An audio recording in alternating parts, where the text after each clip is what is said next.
We see that among their companions there were two kinds of people. Majority of the companions were lay people,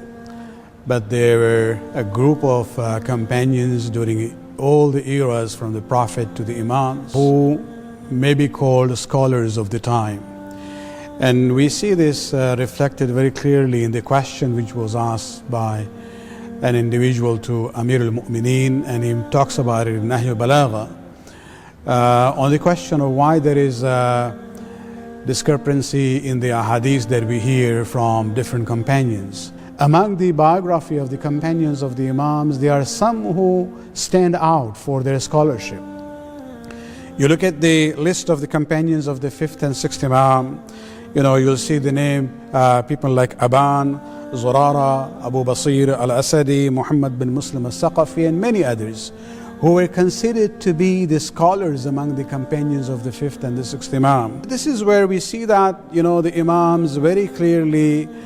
during their own time asked some of the Shias who didn't have access to the Imam directly that they can go to those companions who were reliable and they were scholars in their own right.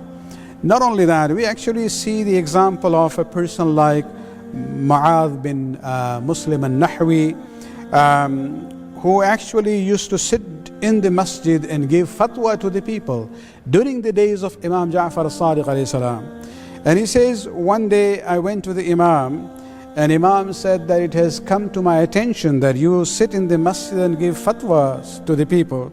And he said, yes, Imam, I do that, and I wanted to look for the opportunity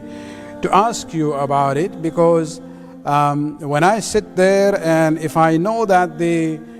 person who is asking the question is not from our community, then I respond to him according to his own school of thought. If somebody comes to me that I know is from those who love the Ahlul Bayt, then I respond to their questions according to your opinions. And if somebody comes to me who is unknown to me, then I say, on this issue there are 3 views, and I include your opinion in between. And Imam responded to him by saying, continue to do so. I also do the same when I have people who are not clearly known to me.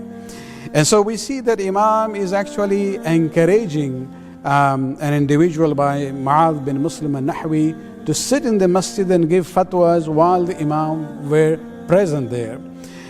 One example is of Aban bin Taghlib, again going to Imam Ja'far al-Sadiq, where Imam says to him, sit in the masjid in Medina